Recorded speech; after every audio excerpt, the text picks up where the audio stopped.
Good afternoon my all friend, সকলে কেমন আছো? আমি ভালোই আছি। জাস্ট শরীরটা হালকা একটু খারাপ। শরীরটা খারাপ বলতে আমার পাটা একটু ব্যথা ব্যথা হয়েছে।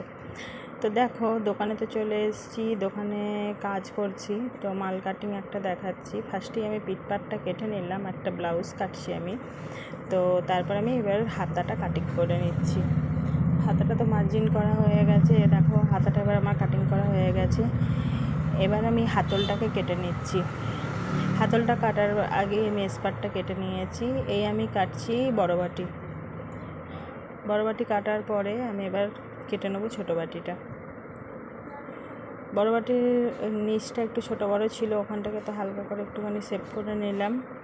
তো তারপরে এবার আমি ছোটো বাটিটাকে কাটিং করব।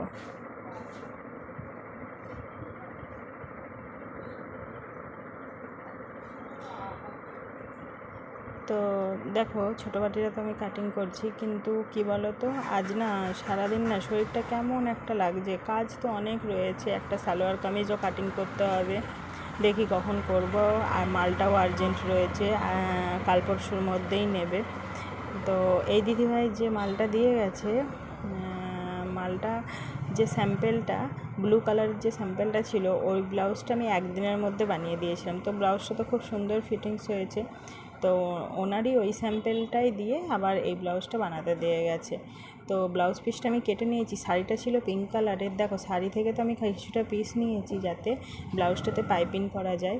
আর কুঁচি দেবো, পিঠের যে পানটা করবো, পানটাতে একটু ডিজাইন করবো কুঁচি দিয়ে, ওর জন্য পিঙ্ক কালারটা কিছুটা রেখেছি। ছিটটা আমি পেতে নিয়েছি। এরপর আমি লাইলিনটা যে মার্ক করে কেটে নিলাম, লাইলিনটা বসিয়ে আমি এবার মেন পিসটাকে কাটিং করে নেবো। পিঙ্ক কালারের পিসটাকে ছেড়ে রেখে দিয়েছি যাতে যখন পাইপিং দেবো তাতে কোনো অসুবিধা না হয়। ফার্স্টে আমি হাতাটা কাটলাম, তারপরে এবার আমি পিঠটাকে কাটিং করে নিচ্ছি।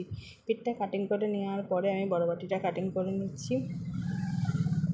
বড় বাটিটা কাটিং করে নেওয়ার পর এবার আমি কাটবো ছোটো বাটিটা। দেখো বন্ধুরা, শরীর যতই খারাপ হোক, তবু না বাড়িতে বসে থাকতে ভালো লাগে না। মনে হবে কখন দোকান যাব, কখন দোকানে গিয়ে একটু কাজ করব। কাজ করলেই যেন মন ঠিক হয়ে যায়, শরীর ঠিক হয়ে যায়, সব ঠিক হয়ে যায়। যতক্ষণ না পুরোপুরি বিছানায় পড়ে যাচ্ছি, ততক্ষণ না ইচ্ছা করে না যে দোকান কামাই করে বসে থাকবো, বাড়িতে শুয়ে রেস্ট নেবো। ভালোই লাগে না, তাতে মনে হয় যেন আরও শরীর খারাপ হয়ে যাচ্ছে। আর দোকানে এসে কাজ শুরু করলে দেখবে শরীর যেন এমনিই মনে হয় ঠিক হয়ে যাচ্ছে। শরীরে একটা আলাদা রকমের এনার্জি, আলাদা রকমের একটা অনুভূতি আসে। এবার আমি হাতলটাকে কেটে নিলাম। হাতলটাকে কাটা হয়ে গেছে। এবার আমি আজকে আর সেলাইয়ের ভিডিওটা করা হয়নি। দেখো, ব্লাউজটার আমি ফাইনাল লুকটা দেখাচ্ছি। কটরিওয়ালা ব্লাউজ, এটা দেখো সামনের লুকটা। এখন আমার আয়রন করা হয়নি, এবার আমি আয়রন করে নেবো। আর এই দেখো, এবার আমি দেখাচ্ছি পেছনের ডিজাইনটা। এই যে বললাম না, গোল গলার ওপরে পাইপিং করব।